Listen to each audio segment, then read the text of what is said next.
Xoş gördük əziz dinləyicilər. Hiss eləyirsiniz də bir neçə aydır ki, Azərbaycan və Azərbaycanın daxilinə belə bir informasiya yayılır və Azərbaycanın o müqəddəs dəyərlərinə, Azərbaycanın şəhidlərinə ayrı seçkili həyata keçirilir.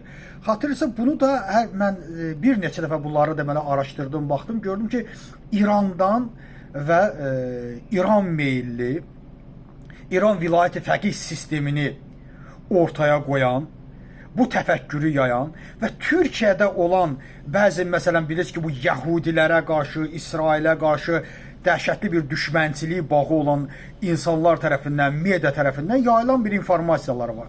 Bu informasiyalar nədir? Xatırlayırsınızsa, yəqin ki, sizlər də görmüsünüz. Azərbaycanın, bilirsiniz, fəxri, şəhidi olan, həm də milli qəhrəmanı olan Albert Aqanurova qarşı dəhşətli bir qarayaxmalar gedir. 35 ildir, 30 ildən çoxdur bu kişi şəhiddir, rəhmətə gedib və nəzərə almaq lazımdır ki, Azərbaycan-İsrail arasında ən mübarək bağlardan biri, bu mübarək bağları bir-birindən bağlayan, bir-birimizə qarşı məhəbbət yaradan, sevgi yaradan ən layiqli bağdır. Və bu bağ üzərinə hücum çəkilir.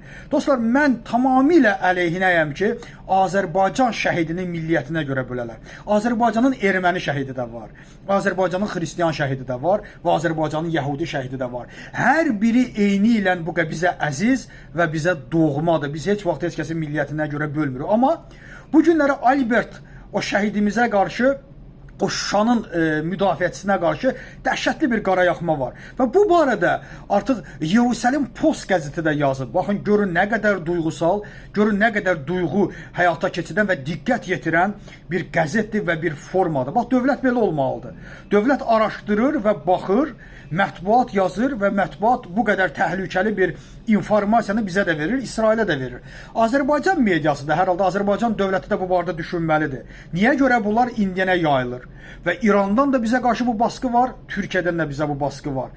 Və bizlə İsrail arasında olan münasibətləri, Qərblə və yaxud da Amerika ilə olan münasibətləri altdan vurma əməliyyatları keçirilir. Yenidən İrandan da bizə qarşı biz bu arxa pərdədən bizə qarşı zərbələri, yenə İsrail hər zaman Azərbaycan məsələsində, İran-Azərbaycan münasibətləri, İsrail məsələsi önə çıxarılır. Dostlar, ayıq olmaq lazımdır.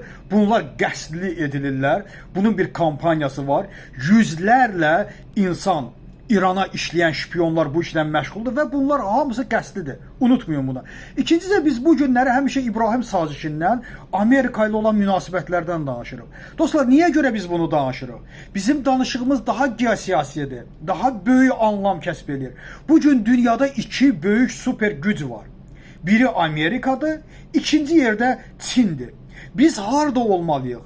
Biz harda olarıqsa bizim üçün Azərbaycan üçün təhlükəsizlik və necə deyirlər, iqtisadi inkişaf gözlənilə bilər. Biz ona görə Qərbi, ona görə Amerikadan danışırıq ki, biz bu günləri həm Amerikada insan haqları, həm mədəniyyət etibarilə, din etibarilə yaxınlığımız və yaxud da İbrahim sazişi, niyə görə İbrahim sazişi? Biz zaten İbrahimi dinə mənsubuq. Bizim orada bir qardaşlığımız ola bilər.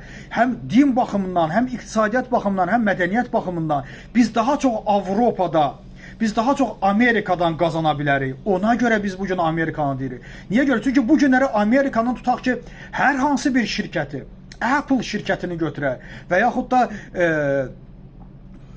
Qaya, yəni BlackRock şirkətini götürək. Yəni bunların gəlirləri belə çox ölkənin gəlirlərindən üstündür. Bilirsinizmi? Bu mənada biz öz yerimizi tutmalıyıq. Ona görə biz danışanda İbrahim sazişi və Amerika ilə birlikdə olmağımızdan Amerikanın regiona gəlməsini istəyirik. Buna görə, yoxsa ki bizim məqsədimiz başqa deyil. Biz bugün Çinlə Amerikanı müqayisə edirik. Yadda saxlamaq lazımdır. Digər ölkələr artıq yox səviyyəsindədir. Bugün rəqabət Çin və Amerika ilə arasında gedir.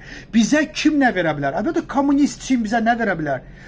Kommunist Çin bizə diktatoranı yalnız, necə deyirlər, təbliğ eləyəcək. Kommunist Çin xalqına nə istəyirsən elə taktikasını həyata keçirdəcək. Kommunist Çin xalqını nə qədər əzə bilirsən əz, ona nə qədər nəzarət edə bilirsən et. Bax, bunu verə bilər. Necə ki, Çin bu günləri onu öz dövlətində edir. Çində texnoloji inkişaf yox, əsasən mal satmaq üzrə inkişaf gedir. Amma bizim üçün əlbəttə həm İbrahim sazişi ilə biz həm İsrailə, həm Amerikaya, həm də Avropaya yaxın olmalıyıq. Çünki bu Azərbaycan xalqının müstəqillik maraqları baxımından həyati əhəmiyyət kəsb edir.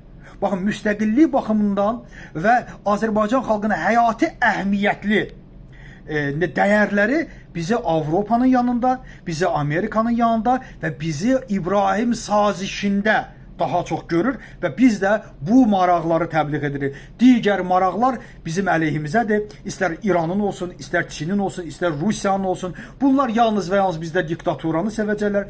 Bunlar yalnız və yalnız bizdə hər hansı bir iqtisadi inkişafı yox, qul olmağı, onların nəzarətində qalmağı ehtiva eləyəcəklər. Yəni ona görə də bizim üçün çıxış yolu yalnız və yalnız Amerika və əsasən də İbrahim sazişində olmaqdır. İbrahim sazişində olmaq Azərbaycanı və Türkistan ölkələrini, Turanı da bir vəhdətdə daha ciddi şəkildə, daha güclü şəkildə təhlükəsizliyini qorumasına gətirib çıxarda bilər. Təşəkkür edirəm.